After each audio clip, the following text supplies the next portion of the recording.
semuanya, welcome back to POV Politik. Bersama aku Elina Inggolan. Dan aku Satya Adi. Dan kali ini ada berita apa yang akan kita bawakan ya? Jadi seperti biasa kita akan membahas berita-berita yang terjadi dalam 1 minggu belakangan ini. Yes, betul banget. Dan salah satu yang paling mengejutkan sebenarnya di antara romantisasi pemerintahnya Prabowo Gibran, tiba-tiba Zulkifli Hasan ini ya kan. Ya, Zulhas kemarin statement dukung Prabowo Capres 2029 kalau Wapres kita bicara. Nah, menurut Mas Satya, pesan apakah ini? Jadi Zulhas ini dulu menteri di zamannya Pak Jokowi, sekarang jadi menteri lagi ya. Yes. Sekaligus sekarang ketum Partai Amanat Nasional. Betul. Jadi kalau yang disampaikan Pak Zulhas itu berarti dia menyampaikan bahwa dia mendukung Pak Prabowo, tapi masalah cawapres dia berarti tidak mendukung Gibran. Tidak langsung ujuk-ujuk mendukung Gibran. Tentu kalau dia mendukung kedua person Pak Prabowo dan Gibran ini otomatis Prabowo Gibran lanjutkan. Gitu. Betul. Iya kan, gitu. Betul. Jadi dia tuh mungkin dari PAN juga kan dia menyampaikan ingin 4 besar. Mungkin ada kader-kader PAN yang potensial yang akan diajukan. Yes, gitu. betul. Setiap partai politik koalisi kan pasti ingin ya kadernya jadi wakil lah gitu. Ya. Karena kemarin koalisi besar tapi wakilnya tidak dari partai politik. Betul. Karena kan Mas Gibran ini kan kemarin tidak mempresentasikan partai apapun. Kan? Betul. Jadi ya ini bisa jadi sebuah tanda sepertinya. Apakah ada dalam tanda kutip perpecahan di koalisi pemerintahan ini? Apalagi ada isu yang lagi rame adalah masalah matahari kembar. Nah, itu dia. Entah kenapa memang isu masalah matahari kembar ini kan kayaknya memang sejak awal pemerintahan, karena memang orang-orang pada ngomongin ini apakah Jokowi periode ketiga gitu ya kan, dan lain sebagainya lah gitu. Dan semakin kesini semakin santer gitu ya kan ya. Cuman kalau menurutku ya, kayaknya kondisi ini tidak hanya terjadi di PAN doang deh kayaknya. Harusnya ya kan ya. Di partai-partai lain. Partai-partai lain pun juga. Tapi sebenarnya bahkan kalau kita tarik lebih jauh lagi, gejolak ini sebenarnya juga sudah ada sejak Golkar malah paling awal. Masalah Jokowi mau masuk ke Golkar ya kan ya, lalu Bahlil orang yang sangat tercitrakan Jokowi banget nih ya kan ya, kayak bestie banget jadi ketum gitu ya kan ya. Dan aku rasa kayak gejolak ini ya kan ya tidak hanya terjadi di PAN aja harusnya gitu kan. Pemikiran-pemikiran seperti inilah ya kan ya. Kayak gak hanya terjadi di PAN aja, mungkin di partai-partai koalisi lainnya pun yang menjadi bagian dari Kim Plus gitu ya kan ya. Karena aku rasa setiap partai politik sekarang itu melihat bagaimana keuntungan untuk partainya ke depan gitu. Termasuk mengikut dalam koalisi pemerintah ini salah satunya juga untuk dalam tanda kutip langkah politik. Betul. Untuk mereka untuk pemilu masa depan di 2029 bagaimana pemilunya bisa suaranya naik dan lain sebagainya gitu. Karena biasanya kan kepemimpinan presiden ini kan approval ratingnya tinggi. Betul. Seperti Pak Jokowi kemarin approval rating tinggi, maka semua merapat dekat dengan Pak Jokowi. Betul. Gitu. Jadi sepertinya memang partai politik ini mencari bagaimana strategi agar partainya sendiri itu aman. Yes. Sampai nanti di 2029 apalagi ya kan ya. Dan tapi yang jelas kita kalau lebih mendalam lagi kan artinya kita mencoba membaca di sini ada indikasi-indikasi yang menunjukkan mulai ada gejolak satu ya kan ya. Apakah jangan-jangan powernya Raja Jawa ini mulai luntur? Karena gini, tidak hanya dari mungkin siapa sih Raja Jawa? Pak Bahlil yang ngomong Raja Jawa. Pak Bahlil kan yang bilang kan ya kita kan meneruskan aja apa kata menteri kesayangan kita ya kan. Yang bikin rame Raja Jawa kan Pak Bahlil ya. Yang membuat tren Raja Jawa gitu. Betul. Nah, tapi tadi itu balik lagi. Yang kita lihat di sini ya kan, yang coba kita terjemahkan nih bareng-bareng sama penonton semuanya ya kan ya. Kira-kira seperti apa ke depannya? Karena apa? Tidak hanya suara-suara dari partai politik ya kan ya, tapi juga mulai digeser lah orang-orang terdekat dari Pak Jokowi yang menduduki pemerintahan di pemerintahan Pak Prabowo. Contohnya yang lagi rame banget adalah Pak Prasetyo Hadi yang akhirnya sekarang nangkap jabatan jadi jubir presiden. Betul gitu. Yang awalnya kita semua kan mengira bahwa ya PCO adalah jubir ya kan ya secara tidak langsung. Satu pintu. Satu-satunya komunikasi presiden ya dari PCO itu, dari Hasan Nasbi. Betul. Yang mana Hasan Nasbi ini adalah orangnya Jokowi gitu ya kan juga ya. dari kejadian kemarin yang masalah Hasan Nasbi komunikasinya yang dianggap kurang baik, masalah kepala babi dan sebagainya, sekarang Prasetyo Hadi jadi jubir. Betul. Jadi kayak seakan-akan ini ada sesuatu yang saling berkaitan gitu. Kenapa gitu. Kira-kira apa gitu kan. Tapi kurang lebih kan ini sesuatu yang apa ya, harusnya kan terkait dengan lembaga-lembaga itu kan diatur loh Mas Ya, dalam betul. perundang-undangannya Ya, betul. gitu ya kan. Ya setahu kamu gimana? Ya, jadi kalau ngomong jubir presiden ya, harusnya ini kalau sesuai perpresnya PCO ya, ini tuh strukturnya memang di bawahnya PCO Oke. dan juga bertanggung jawab pada PCO. Lah ini kalau memang dia berdiri sendiri, akhirnya kembali lagi struktur lembaga kita itu serampangan gitu. Serampangan, yes. Seperti kemarin Seskap dan lain sebagainya, jadi kayak mana Pokoknya semua orang ketatanegaranya diakomodir gitu loh, ya gak sih Kayak jatuhnya? struktur ketanagaraannya bagaimana gitu, kayak tumpang tindih dan lain sebagainya, kayak ya gimana lah. Betul. Jangan, itu kembali lagi kepada statementku waktu itu, jangan sampai aturan ini kan aturan dibuat ya, jangan sampai aturan itu dibuat untuk ngikutin orang gitu. Betul. Harusnya orang kan ngikutin aturan. Yes, itu. Dan yang jelas juga masalah terkait ini ya, karena ternyata juga ada gugatan juga nih ya, infonya dari Kumparan News Ya, gitu betul. ya kan ya. Perpres tentang PCO digugat ke MA dinilai tumpang tindih dengan ya. KSP gitu. Jadi kemarin tuh aku lihat perpresnya memang ada beberapa, kan KSP ini baru 2024 dibuat perpresnya, sedangkan PCO itu 2029 lah. Di perpresnya KSP itu kan berbicara juga masalah perpres PCO ini kan 2024 itu masalah tugas dan fungsi komunikasi presiden ya, kan dilimpahkan ke PCO, tapi hanya fungsinya saja. Nah, tugasnya itu tidak dilimpahkan. Nah, ini akhirnya kan jadi double gitu. Betul. Makanya sebaiknya pemerintah ini jangan membuat lembaga-lembaga yang tupoksinya itu memang tipis-tipis, tumpang tindih itu nggak perlu, apalagi sekarang di kita itu lagi zaman efisiensi dan lain sebagainya gitu. Harusnya hilangkanlah bagaimana membuat lembaga-lembaga atau jabatan-jabatan yang memang tupoksinya itu sebenarnya mirip-mirip untuk apa gitu. Buang-buang uang negara akhirnya gitu. Buang-buang uang negara, dan tapi mungkin dia secara kebutuhan politis ya harus kembali lagi mengakomodir ya kan ya, mengakomodir sebegitu besarnya tim waktu memenangkan Prabowo Gibran gitu ya kan ya. Dan ya hal-hal seperti ini perlu kita soroti lah, kurang lebih akan perlu kita soroti. Yang kita lihat ada indikasi-indikasi matahari kembar dan lain sebagainya. Yang aku baca juga sebenarnya dari Pak Jokowinya sendiri pun juga dia memang benar-benar mempertahankan eksistensinya bro. Ya, betul. Mempertahankan eksistensinya dengan betul gitu ya kan. Kemarin yang lagi rame banget juga dibahas sama orang-orang masalah Pak Jokowi beri arahan peserta Sespimen. Nah di rumahnya loh. Itu juga kembali kayak negara ini kok apa ya, kok kalau misal memang kan alasannya gini, Pak Jokowi sebagai presiden ke-7 sebagai tokoh negara. Betul. Dari pihak kepolisian tuh mau minta masukan, wejangan lah ibaratnya, atau semacam materi dari Pak Jokowi, oke, nggak apa-apa gitu. Tapi harusnya tidak dilakukan di rumahnya Pak Jokowi gitu. Betul. Harusnya Pak Jokowi datang Diundang sebagai narasumber di tempat pelatihannya itu gitu. Menyampaikan apa yang mungkin pengalamannya atau saran dan masukannya untuk anggota polisi. Betul. Seperti itu. Jadi bukan dari kepolisian ini datang ke rumah ke Pak Jokowi gitu. Dan ini akhirnya beranggapan orang-orang itu seperti berlomba-lomba ke rumah Pak Jokowi gitu. Iya. Memperlihatkan siapa sih orang yang paling dekat dengan Pak Jokowi, semua ke rumah Pak Jokowi, semua ke rumah Pak Jokowi gitu. Betul. Kita paham memang ya membangun bergen politik lah ya kan ya. Aku rasa memang Pak Jokowi tidak ingin bergen politiknya hilang. Dan mempertahankan tuh jauh lebih susah daripada mencapai atau meraih gitu ya kan. Dia mempertahankan memang sangat lebih sulit gitu loh. Makanya kemarin kalau analisa kita di episode sebelumnya ya kan dia terkait dengan masalah ijazah lah, SMK. Itu bisa jadi merupakan sebuah upaya agar orang-orang tidak lupa dengan Pak Jokowi gitu. Betul. Karena kalau kita lihat memang orang ini tidak akan bisa dilupakan kalau dia itu ada beritanya terus kan gitu. Betul. Orang masih akan kepikiran. Kalau kita lihat tiap minggu pasti ada berita tentang Pak Jokowi atau someone atau tokoh yang datang ke rumahnya Pak Jokowi, ada berita gitu. Jadi orang tuh masih terpikir dengan Pak Jokowi terus gitu. Kayak apapun yang terjadi tuh masih tetap ada statementnya Pak Jokowi gitu ya kan ya. Tapi menurutku ada sinyal yang ini juga sih Mas, menarik untuk kita coba bahas gitu ya kan ya. Polri ya kan ya. Polri dalam arti di sini kan kegiatannya ya para peserta Sespimen lah ya kan yang main ke rumahnya Pak Jokowi gitu ya kan. Tapi kan kita semua tahu bahwa ada keakraban sejak periode Pak Jokowi sebelumnya gitu ya kan ya, antara Polri dan juga Pak Jokowi. Karena Kapolri sekarang juga masih pilihannya Pak Jokowi kan. Betul. Masih belum diganti oleh Pak Prabowo gitu. Dan juga Kapolri sekarang kan memang dulu pernah bersama Pak Jokowi waktu di Solo gitu. Jadi ada sebuah kedekatan. Pernah bersama-sama lah dalam tanda kutip ya.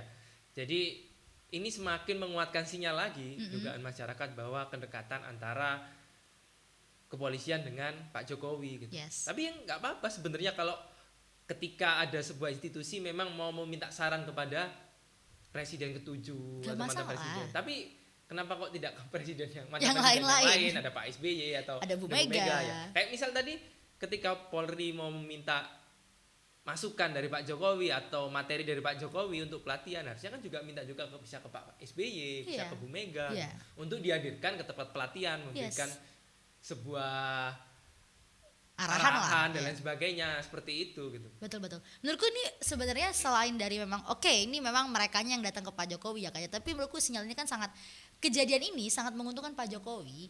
Pak Jokowi menunjukkan bahwa Polri masih bersama saya loh. Ya. Jadi ada dugaan bahwa Pak Prabowo ini kan purnawirawan TNI. Jadi memang tentara dekat dengan Pak Prabowo, dan juga kepolisian ini cenderung terlihat dekat dengan Pak Jokowi. Dan kembali lagi dengan masyarakat berbicara masalah matahari kembar. Nah, jadi matahari kembar, Pak Jokowi bilang nggak ada matahari kembar, mataharinya Pak Prabowo gitu. Terus ada foto yang gambar matahari Teletubbies itu, tahu gak sih? Iya, ada. Pak Prabowo. Gitu. Lah, gimana sekarang masyarakat itu berbicara masalah matahari kembar terhadap kondisi kepemimpinan negara kita gitu. Dan ini pastinya juga tidak jadi hanya sebagai concern masyarakat Indonesia saja gitu. Pasti luar negeri juga melihat itu gitu. Jadi kalau aku sih kalau bisa ngomong ke Pak Jokowi ya aku bilang, sudahlah Pak, jangan terlalu sering muncul di hadapan publik gitu. Dan juga untuk para pejabat publik, para menteri-menteri dan lain sebagainya, janganlah terlalu sering ke rumahnya Pak Jokowi. Dilihatkan ke publik. Kalau mau bertemu nggak apa-apa, tapi jangan dilihatkan ke publik. Ini masalah persepsi masyarakat. Dan persepsi juga dunia luar internasional ya, juga internasional. Gitu. Jadi kalau berbicara, kalau ini kan biasanya denial aja gitu, enggak ada gitu. Tapi ini ada kekhawatiran dari masyarakat gitu. Ini kan harusnya sebagai Pak Jokowi sebagai negarawan ya, harusnya kan harus bisa meredakan lah situasi seperti ini gitu. Jadi ya juga termasuk untuk para pejabat, para menteri, janganlah terlalu mengekspos ke rumah Pak Jokowi. Kalau memang mau komunikasi dengan Pak Jokowi nggak apa-apa gitu, tapi jangan kayak seakan-akan wah berkomunikasi dengan Pak Jokowi, bertemu dengan media gini. Akhirnya persepsinya ada matahari kembar. Ini persepsi yang timbul di masyarakat. Betul. Dan masyarakat yang menilai gitu. Persepsi ini juga muncul karena memang tingkah laku yang mereka lakukan gitu ya. Dan persepsi ini ketika dilihat di dunia internasional pasti juga bisa merugikan negara kita gitu. Kalau pemimpin kok ada matahari kembar, jadi harus kemana nih gitu ya kan, kita berlabuh gitu ya kan, harus negosiasi berkomunikasi dengan siapa, akhirnya kan membuat ya benar tadi kebingungan karena ini adalah bentuk ketidakstabilan politik loh. Betul. Ya kan, simpelnya itu deh. Dan bukan berarti kita mau mengadu domba gitu ya kan, masyarakat bukan pengen mengadu domba, cuma karena emang masyarakat sama bingungnya gitu loh. Sama bingung kira-kira dengan isu ini seperti apa. Tapi yang jelas terkait dengan kunjungan dari atau Sespirmen Polri ini ya kan ya ke rumahnya Pak Jokowi, itu ada salah satu komen juga yang sebenarnya ini menarik perhatian gitu ya kan ya. Ada yang komen gini, apa nggak curiga, apa nggak takut dikudeta? Itu ngomong, itu ngetek ke Pak Prabowo kan ya. Iya benar ngetek ke Pak Prabowo tuh ya kayak di salah satu postingan Twitter, kita cantumkan di sini. Mungkin kalau aku jadi Pak Prabowo ya takut juga sih. Kamu kalau jadi Pak Prabowo takut nggak? Ya benar lah, isu-isu seperti ini kan membuat merisaukan pemerintahan yang dia pimpin loh. Presiden, ya? Betul gitu loh. Harusnya kan ya namanya presiden ya kekuatan ataupun juga power, kekuasaan dia, wewenang dia gitu kan ya sepenuhnya di tangan dia sendiri, bukan di tangan mantan presiden sebelumnya gitu ya, karena udah beda lagi gitu. Ini pemerintahnya Prabowo, bukan Jokowi periode ketiga gitu ya kan ya. Kalaupun memang ini Jokowi periode ketiga gitu ya kan ya, rasanya Pak Prabowo berarti harus benar-benar hati-hati gitu ya kan ya. Nah, tapi hanya sini juga Mas Satya. Kalau kita lihat ya isu-isu inilah soal Pak Prabowo dan Pak Jokowi gitu ya kan ya, memang ini gak ada habisnya kalau kita kupas terus menerus. Menang pilpres sampai sekarang nggak bisa habis. Semua orang karena masih merasakan hal itu gitu ya kan ya. Tapi yang jelas menurutku juga pemerintahan Pak Prabowo ini kan punya program MBG. Nah, program MBG ini kan program yang sangat rawan bisa kita bilang ya kan ya, rawan dalam arti rawan secara ekonomi gitu ya kan ya, dan melibatkan banyak sekali orang. Jangan sampai ini malah justru akan jadi senjata balik gitu kan untuk menyerang Pak Prabowo gitu kan, karena kan memang ini legasinya legasi Pak Prabowo banget gitu loh. Kalau Pak Jokowi kan legasinya apa, IKN yang sampai sekarang juga masih proses lah gitu ya kan ya. Nah kalau Pak Prabowo kan jelas legasinya adalah MBG ini, emang signature dia lah gitu ya kan ya, signature Pak Prabowo ya adalah MBG ini. Tapi sayangnya di tengah isu, emang bakal jadi legasi emang bakal berlanjut. Nah makanya itu, karena program ini kan banyak yang mengecam untuk segera dihentikan. Salah satunya juga adalah dari ICW nih gitu ya kan ya. Proyek makan bergizi gratis ini banyak kisruh. ICW menegaskan lebih baik MBG dihentikan gitu. Nah karena memang ya tadi banyak potensi-potensi masalah lah. Kemarin kan yang paling ramai banget adalah soal potensi penggelapan. Ya ada speak up kan ya, yes, salah gitu. satu mitra dapurnya. Yang kita angkat di episode kemarin ya teman-teman, silakan betul. nonton. Dan lucunya adalah waktu media coba bertanya ke Pak Prabowo terkait dengan ini gitu ya kan, respon Pak Prabowo bilang mengaku belum tahu soal laporan ini, nanti saya cek. Dia bilang gitu. Saya belum dengar kata dia. Nanti saya cek gitu. Yang jelas beliau memastikan setiap sen uang rakyat akan dijaga. Katanya seperti itu. Nah, tapi kan masalahnya adalah kalau terus-menerus gejolak-gejolak seperti ini, artinya lawan politik ya kan ya, lawan politiknya Pak Prabowo siapapun itu ya kan ya, melihat ini kan sebagai peluang untuk tetap diacak-acak terus di program MBG gitu loh. Yang akhirnya outputnya harusnya memang menggerakkan roda ekonomi, memberikan gizi yang baik untuk generasi-generasi muda. Ya gak tercapai dong gitu. Nah ketidakstabilan inilah yang ngebuat kita semua khawatir gitu ya kan ya. Jadi bukan masalah kita gak peduli mau presidennya ada berapa biji, kita sebenarnya gak peduli, tapi ketidakstabilan ini yang membuat kita khawatir gitu. Dan kembali lagi ke MBG tadi, suka atau tidak suka masyarakat terhadap MBG ini program yang memang sudah dijalankan oleh pemerintah dan menggunakan APBN rakyat gitu. Dan pada nyatanya sesuai apa yang disampaikan oleh ICW dan juga KPK telah menyampaikan bahwa ini sebenarnya hal rawan ada penyelewengan. Betul. Karena apa? Ini konteksnya tidak pakai tender gitu. Yes. Sebenarnya kalau menggunakan tender kan lebih bisa transparan, pemerintah bisa dapat harga yang lebih menguntungkan. Betul. Pemerintah gitu. Dan ketika kemarin ada speak up bahwa mitra dapur MBG itu tidak dibayar dan sebagainya gitu, ini tidak sesuai dengan apa yang disampaikan ketika dulu bahwa ini akan menggerakkan ekonomi, kita gerakkan UMKM dan lain sebagainya. Pada nyatanya dapur yang bisa mengerjakan pun dapurnya skala besar, bukan sekedar dapur kecil UMKM gitu. Karena memang kan standar kualitas dari makanannya juga harus terjaga gitu loh. Betul. Modal untuk kita bisa masukin profil kita ke sana aja udah harus punya dapur besar udah berapa gitu ya kan. Modalnya besar. Dan memang dikeluhkan juga oleh masyarakat UMKM dan sebagainya, ini memang harus modalnya besar karena harus membangun, ya memang bagus, ada standarisasi, membuat standarisasi sebuah dapur dan sebagainya bagus gitu. Dan ini kalau kemarin ada dapur yang speak up kan dia dapat kerjaannya dari yayasan yang menerima uang, yayasan mengerjakan ke dapurnya ini kan. Jadi ya sesuai yang episode kemarin juga aku bilang, harapannya siapapun yang vendor atau mitra yang masa dirugikan kalau bisa memang speak up gitu, berbicara masalah ini. Dan juga harapannya proses ini masalah pengadaannya juga dibenahi gitu. Harus menggunakan tender, transparan dan lain sebagainya biar semua masyarakat tuh bisa turut serta kalau memang dia tuh mau turut serta dalam sukseskan program MBG dengan menjadi mitra dan lain sebagainya, seperti itu. Betul. Nah, kemarin tuh kita tahunya program MBG tuh proporsinya berapa coba? 10.000 kan? Ya. Awalnya kan sempat 15.000, potong jadi 10.000 karena efisiensi bla bla bla segala macam itu. Ternyata sebenarnya dari kasus yang kemarin akhirnya speak up ini ya kan ya, ternyata budgetnya 15.000 tetap bro. Karena ada 3.000 untuk transport dan ternyata nggak 10.000. Makanya itu sebenarnya masalah utama dari MBG ini adalah transparansi. Udah itu clear di sana. Kalau transparansinya jalan, kita benar-benar bisa tahu secara clear. Ini. Karena apa? Karena kan kalau Pak Jokowi ini kan emang bestinya Polri nih gitu ya kan ya. Nah, isunya MBG ini kan dalam arti salah satu yang diprioritaskan juga mungkin ya kan ya, yang bisa mengakses lah gitu ya kan ya untuk membantu terlibat di program MBG ini juga adalah para purnawirawan. Notabene-nya ya pasti dekat dong dengan Pak Prabowo gitu ya kan ya. Nah hal-hal seperti ini kan kita jadi simpang siur di kabar tengah-tengah masyarakat tuh pengennya clear gitu ya kan ya, apakah memang kita harus dekat sama purnawirawan biar sudah dapat proyek MBG apa seperti itu gitu. Aku baca juga ada yayasan yang didirikan oleh Pak Prabowo jadi ikut sebagai salah satu vendornya MBG gitu. Jadi langsung emang yayasan Pak Prabowo sendiri langsung ikut proyek MBG. Ya janganlah seperti itu dilakukan gitu. Apa sih namanya? Yayasan apa gitu. Sambil kita masukin. Jadi itu tadi ya kan ya, banyaklah kekhawatiran kita sebagai masyarakat gitu kan. Kita pengen sih stabilitas politik dan juga menyangkut dengan ekonomi kita. Yes gitu. Kita mengharapkan itu sih, karena apa? Karena tantangan negara kita ini sangat besar loh ke depannya gitu ya kan. Tapi kalau POV-nya netizen gimana gitu ya kan ya, boleh banget komen di bawah. Jangan lupa like, komen dan subscribe YouTube POV Politik, dan juga jangan lupa follow Instagram, TikTok dan X POV politik. Oke, see you.